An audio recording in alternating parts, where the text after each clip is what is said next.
Assalamualaikum warahmatullahi wabarakatuh, ibu-ibu, bapak-bapak, kakak-kakak, dan adik-adik sekalian yang hadir pada kesempatan kali ini. Saya akan mengajarkan bagaimana cara memanfaatkan daun jambu biji ini untuk mengatasi diare yang terjadi pada keluarga kita atau pada diri kita sendiri. Bagaimana caranya? Nah, kita petik daun jambu biji. Yang kita butuhkan adalah 5 ya, 5 lembar. 5 lembar daun jambu biji. Biasanya saya lebih suka mengambil yang ganjil. 5 lembar kalau kecil-kecil. Nah, kemudian bisa juga kita manfaatkan 3 lembar kalau dia lebar-lebar. Nah, sekarang kita memanfaatkan yang 5 lembar ini untuk direbus dengan 1 gayung air seperti ini nih ya.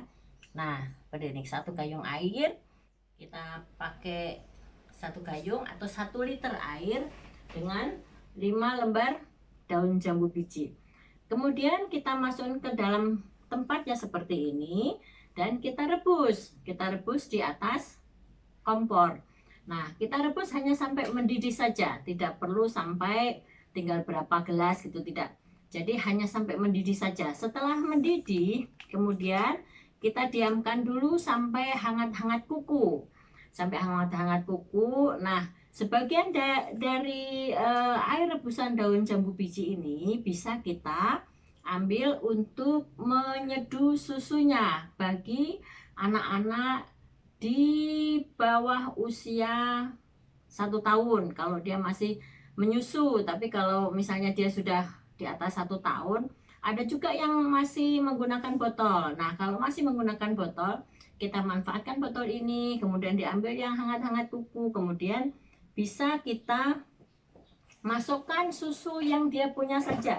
Tidak perlu mencari susu yang lain-lain, apalagi bagi keluarga yang menengah ke bawah yang mengalami kesulitan dalam keuangan. Jadi yang dia punya saja, susu apa yang dia punya. Adapun kalau dia tidak punya susu pun, itu bisa juga memanfaatkan air dari rebusan nasi. Jadi pada saat kita memasak nasi, airnya dibanyakin, kemudian kita ambil airnya pun bisa kita campurkan dengan daun jambu biji ini untuk diminumkan ke anak.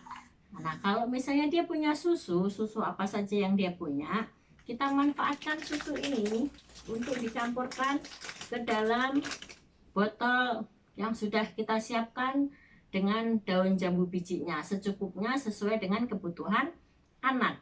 Kira-kira seperti itu. Kemudian kalau anak itu tidak menyusu, dia pakai gelas, bisa juga, atau pakai cangkir, bisa juga kita ambil 1 gelasnya atau 1 cangkirnya.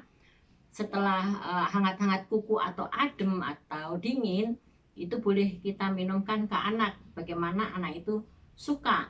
Kalau misalnya dia suka hangat-hangat kuku, mangga. Kalau dia misalnya sukanya dingin, silahkan, nggak jadi masalah. Seperti itu kira-kira. Nah, setelah itu, kalau misalnya anak tersebut misalnya sudah diberikan susunya yang sudah diberikan campuran dengan daun jambu biji, atau dia minum hanya air rebusan daun jambu biji saja, ini tidak perlu dicampur dengan gula dan garam karena rasanya tidak enak. Nanti gula dan garam itu kita bisa manfaatkan untuk membuat puding.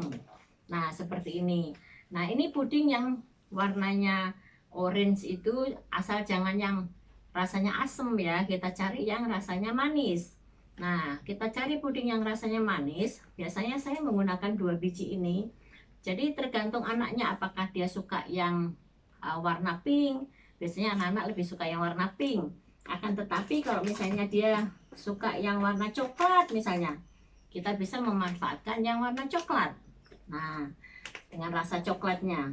Atau dia pengen yang rasa pandan misalnya. Nah, jadi kita tanya anaknya suka yang rasa apa. Nah, biasanya saya memanfaatkan dua buah puding untuk 1 liter air. Akan tetapi kalau misalnya airnya sudah dipakai sebagian untuk diminum langsung dan dipakai untuk susunya, nah jumlahnya bisa kita kurangi, jadi bisa kita memanfaatkan 1 saja boleh.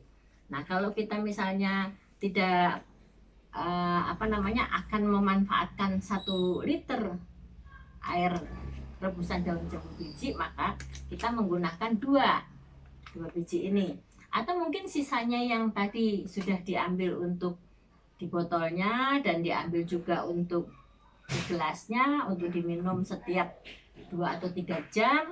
Nah sisanya boleh ditambahkan dengan air biasa sampai jumlahnya mencapai 1 liter, kemudian kita campurkan dengan 2 buah puding seperti ini.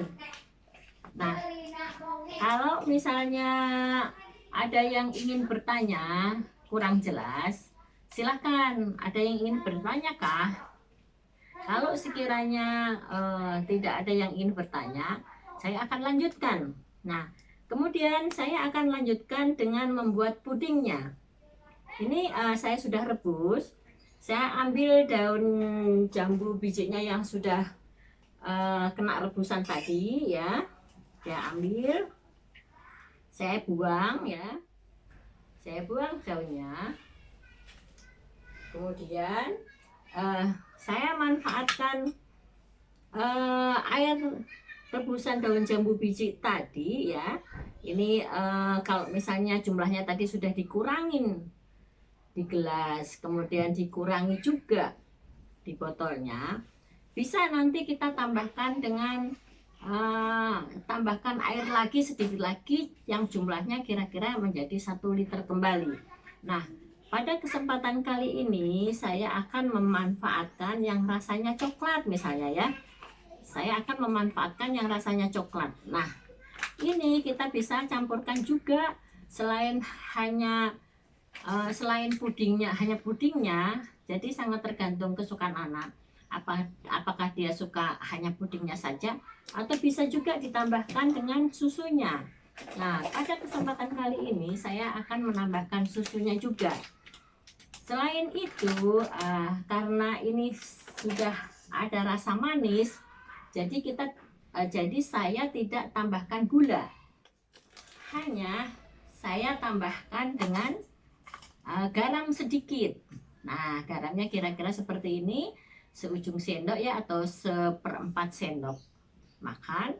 Nah ini saya ambil 1/4 sendok makan, saya campurkan di air rebusan daun jambu biji seperti ini. Nah kemudian saya aduk-aduk sampai merata ya, sampai merata. Setelah merata, kemudian saya tambahkan susunya. Saya tambahkan susunya seperti ini ya. Saya tambahkan susunya secukupnya, susu yang dibutuhkan secukupnya. Nah kira-kira cukup ya. Nah kemudian saya aduk-aduk dulu sampai merata susunya, sampai merata. Nah, seperti ini. Usahakan sampai merata. Kemudian setelah merata, saya campurkan dengan pudingnya. Kali ini saya mau memanfaatkan yang rasa coklat. Yang rasa coklat saya akan pakai ya. Kita perhatikan, saya ambil yang rasa coklat ya. Nah seperti ini. Saya tumpahkan 1, kemudian saya pakai lagi 1 lagi supaya hasilnya nanti akan lebih bagus.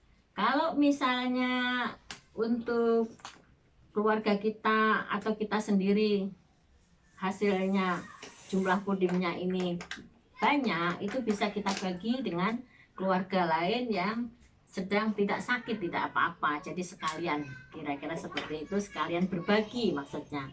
Nah kemudian ini diaduk-aduk kembali hingga merata. Usahakan untuk supaya merata mengaduknya, agar nanti pada saat dimasak di atas kompor, karena biasanya cepat mendidihnya itu, jadi sebelum uh, airnya menjadi panas itu harus diratakan dulu supaya hasil pudingnya tersebut nanti bagus sekali. Kira-kira seperti itu, tidak ada bagian yang masih mentah. Nah, kita aduk-aduk seperti ini hingga merata.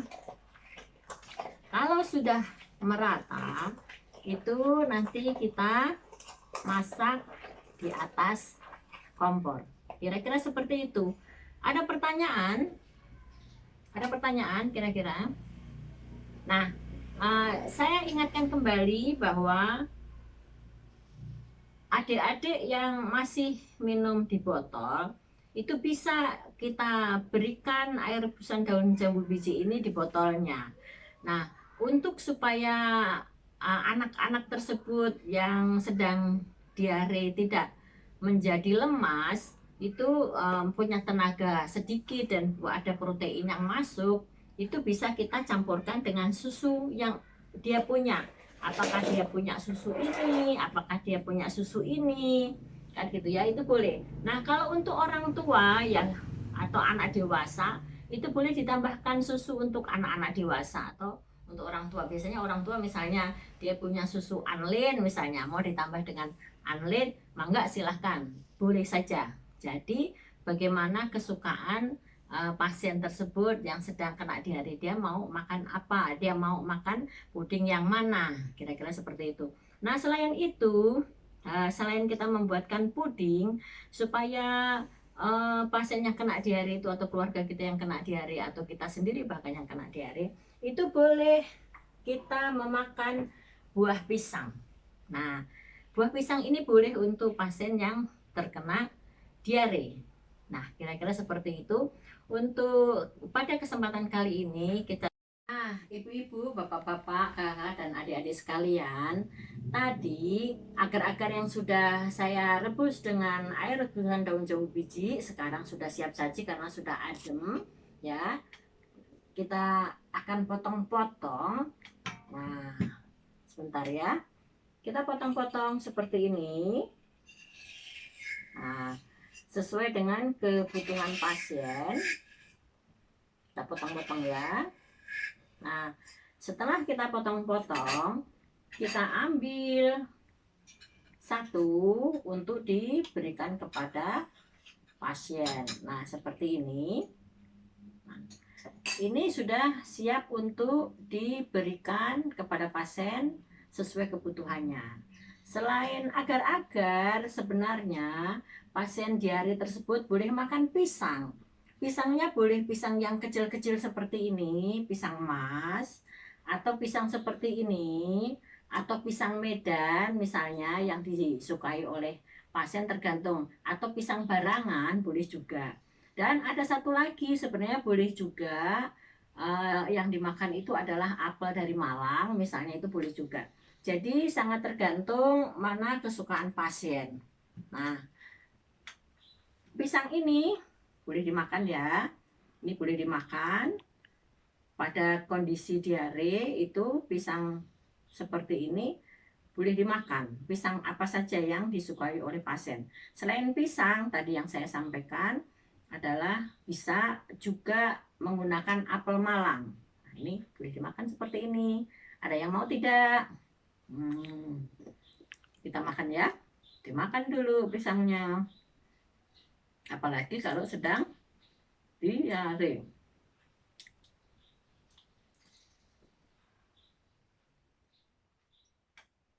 Dan jangan lupa kulitnya dibuang di tempat sampah, jangan dibuang sembarangan.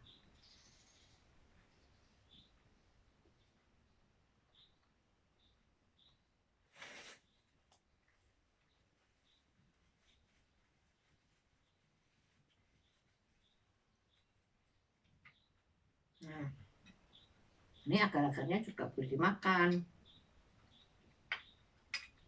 Nah, seperti ini.